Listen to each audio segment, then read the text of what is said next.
Queridos hermanos, estamos viendo cómo podemos nosotros enfrentar en la forma más profunda, más eficaz posible, la preparación al jubileo. Este jubileo tiene que ser un paso decisivo, es un momento de gracia, que mira al pasado para agradecer y también que mira al futuro. Queremos preparar los 100 años próximos de Schoenstatt. No podemos quedarnos ahora simplemente en que tenemos 100 años de vida de Schoenstatt, tenemos una cantidad enorme de cosas que agradecerle al Señor y a la Mater. Tenemos también una cantidad enorme de cosas que hacer por delante. Y para ello nos llama el Padre a ir a las raíces. ¿Cómo surgió Schoenstatt? ¿Cuáles fueron las fuerzas? ¿Cuáles fueron los ideales? Las metas que Él nos planteó. Los desafíos que tenemos nosotros. Y luego, digamos, rectificar si hay algo que rectificar o complementar o hacer cosas que todavía no hemos hecho. El caso preclaro, yo creo, es de la Confederación Apostólica Universal. Es algo que está ahí, stand-by todavía. Y estamos recién entrando como que Schoenstatt, como quería el padre Kentrich, de hecho fuera, ¿no es cierto?, él decía, la primera ala de la Confederación Apostólica Universal. Nosotros teníamos que mostrar en Schoenstatt lo que es trabajar en común apostólicamente, confederarse apostólicamente, animar las fuerzas apostólicas.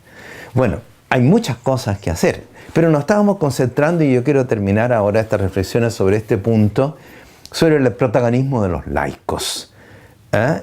Creo que a la luz del concilio, de lo que pide el Padre, es evidente que el protagonismo de los laicos tiene que ser cada día mayor. Pero los laicos, hemos acentuado, tienen algo específico, su tarea en el mundo, en la política, en la ciencia, en el trabajo, en la empresa, en los medios de comunicación, en todo ese mundo concreto. Ahí tenemos que plasmar Schoenstatt. Y para eso, decíamos, tenemos también que pensar estratégicamente apostólico, en la forma apostólica. No es simplemente cada uno por su lado, porque si no perdemos fuerzas. La unión hace la fuerza. Si nosotros no tenemos apostolados estratégicos, entonces no vamos a ser efectivos. En esta línea, por ejemplo, yo creo que todo el esfuerzo que se haga por coordinar a todos aquellos que están trabajando en colegios es un punto importante laical, porque el colegio no es la iglesia. Todos somos iglesia, ¿no? Pero no estamos dentro del recinto, por así decir, religioso, como en una empresa. Tenemos que abordar esas cosas, tenemos que abordar esos mundos estratégicamente. Bueno, ¿quiénes lo hacen? No los sacerdotes, no los asesores. Nosotros podemos ayudar, inspirar, podemos decirles, digamos. Pero quien tiene que armar un congreso de empresarios no tiene que ser un sacerdote, digamos, tiene que ser un laico empresario. Quien tiene que armar un congreso de comunicadores tiene que ser un laico, son los peritos, digamos. ¿Quién tiene que hacer un congreso sobre bioética o lo que sea? Los científicos, los médicos, los biólogos, no sé. Pero no es lo más propio nuestro como asesores, como sacerdotes o como hermanas. Pero queremos agregar aquí que también somos iglesia, los laicos. Y Schoenstatt es iglesia. Y por lo tanto, laicos que pertenecen a Schoenstatt también tienen que trabajar ad intra para Schoenstatt. ¿Cómo está eso? Yo creo que los asesores, hermanas o padres, o Instituto de Nuestra Señora, Instituto de Familia, lo que sean, no podemos hacer la tarea solos. No solo no podemos, sino que no debemos hacer. Los laicos schoenstattianos también están llamados a asumir tareas dentro de Schoenstatt. Lo hacemos, ¿no es cierto?, en muchos lugares.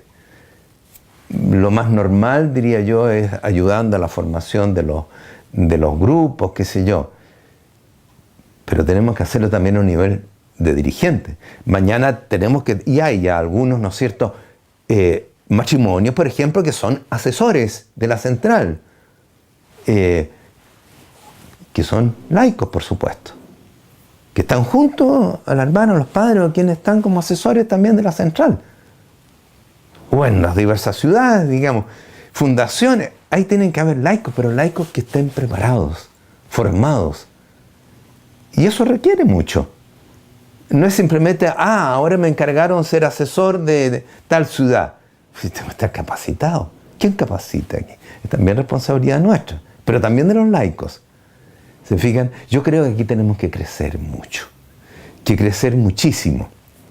Tiene que haber también dentro de Shrenta un protagonismo laical. Pero, insisto, a veces los que reclaman, porque dicen, yo no quiero tener más voz en Shrenta. Tenemos muchas voces, a ver, no las ocupamos en Shrenta, ¿no es cierto? Pero no descuidemos nuestra tarea central, que fue lo que hemos hablado anteriormente. Pero también esta, porque somos miembros de Shrenta y tenemos que cuidar que Shrenta crezca, sea profundo, tenga el espíritu del Padre, ¿no es cierto? Y eso los asesores consagrados no lo hacemos solo, lo hacemos con ellos. El campo absolutamente necesario, por ejemplo, la familia. ¿Cómo dirigir una rama de familia solamente los sacerdotes o las hermanas? No, imposible. Pero necesitamos, insisto, laicos bien formados, capacitados como dirigentes. Y así vamos a tener nosotros en el futuro una cosa mucho más equilibrada que la que tenemos actualmente. Fíjense que si nosotros no tenemos laicos bien formados que trabajen en la iglesia, por ejemplo, a mí me tocó con la hermana María Angélica, cuando éramos asesores acá en la zona cordillera, una experiencia muy linda que fue trabajar en las parroquias.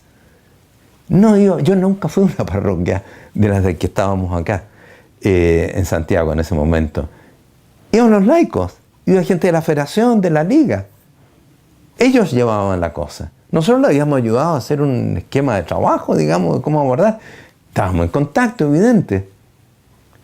Pero eso hizo que 16 parroquias, ahí llegara nuestro mensaje. Y después hablaba hace pocos días atrás con el padre Eduardo Aguirre, me dijo, cuando yo estaba asesor, cuando el padre Eduardo estaba de asesor, llegaron a 23. Imagínense 100, 200 parroquias en las cuales estamos nosotros, ayudando a una pastoral familiar. Cambiaría la situación, o sea, Shrenta crecería en forma increíble.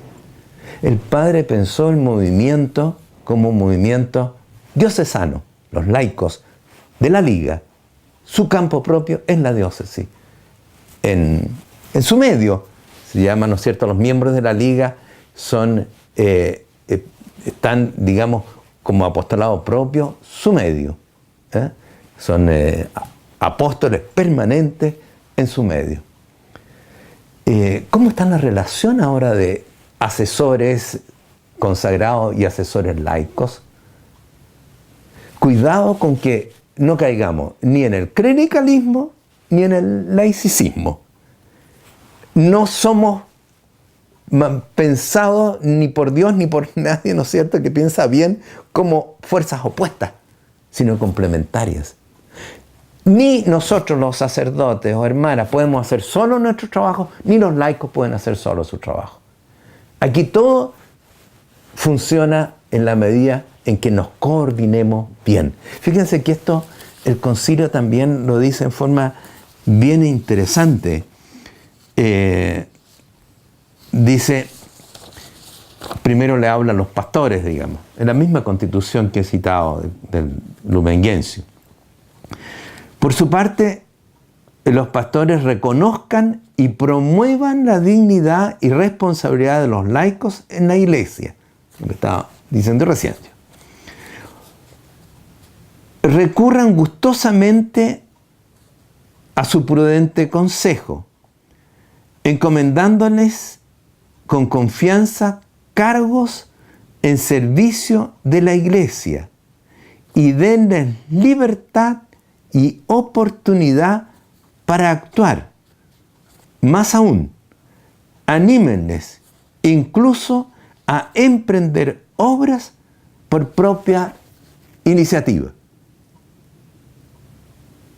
¿Se dieron cuenta de lo que dice el concilio? Fíjense que muchos años atrás, el padre Quinten le escribió una carta al que era acá en Chile director de movimiento, que trató también del mismo tema, le decía que los laicos tenían que tener una cabida, ¿no es cierto?, y asumir tareas en el mundo de la educación, hablamos de dirigentes, ¿no es cierto? Es eso, al interior de Schoenstatt y de la iglesia. ¿Cuántos laicos tenemos nosotros en la estructura diocesana? Fíjense que aquí en la arquidiócesis, la única persona que yo conozco que está en gremios superiores, digamos, de la organización de la arquidiócesis, es la Pili Jensen, la esposa de Luis Jensen, que ustedes seguramente conocen, la Pili Escudero. Pero deben de ser decenas, y en otros países, y en otras partes. A veces estamos en muchos lugares de base, pero no en la parte dirigencial. Y tenemos que estarlo también. No por nosotros, no por lucirnos, qué sé yo, sino porque tenemos una obligación ante Dios de hacer que la savia de Schoenstatt, que el carisma, llegue a vivificar la iglesia. Les decía al inicio de esta cosa, citando al Papa Francisco, ¿no es cierto? Prefiere una iglesia accidentada a una iglesia, como decía él, encerrada. Prefiere un Schoenstatt accidentado a un Schoenstatt encerrado. Y eso significa que los laicos tienen que asumir una tarea con mucho más fuerza que antes. No son una fuerza pasiva o algunos que ayudan en algo. No, tienen su campo propio, tremendamente decisivo hoy día. Si queremos cambiar el mundo, ¿qué mundo más convulsionado, ¿no es cierto?, tenemos? ¿Qué mundo más alejado en la realidad concreta? Tenemos que armar ahí lío, como decía el Papa Francisco, ¿no es cierto? Tenemos que trabajar también en la iglesia. No es nuestro trabajo, insisto, primario. Ese es el primario nuestro. Pero colaboramos. Como yo no soy indiferente frente al orden temporal. También opino, también estoy en la medida que puedo, en algún lugar, ¿no es cierto? Yo puedo tener una palabra, como desde mi punto de vista. Esa es la armonía que tenemos que ir perfeccionando, diría yo, cada día más. Schoenstatt así va a ser fecundo. Así el sueño del padre Kentenich va a ser cada día más realidad. Que esta preparación al jubileo entonces nos lleve a hacer un examen. ¿Cómo estamos? ¿Cómo nos tratamos?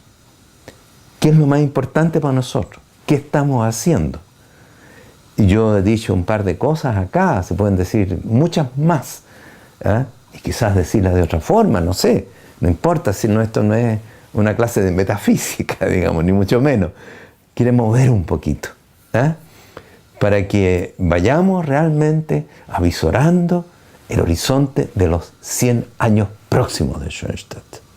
Una revisión, ir a la raíz, ¿no es cierto?, apertrecharnos, ¿no es cierto?, recoger fuerzas, rectificar y acentuar cosas quizás que habían estado antes no tan presentes por el desarrollo histórico o por X motivos.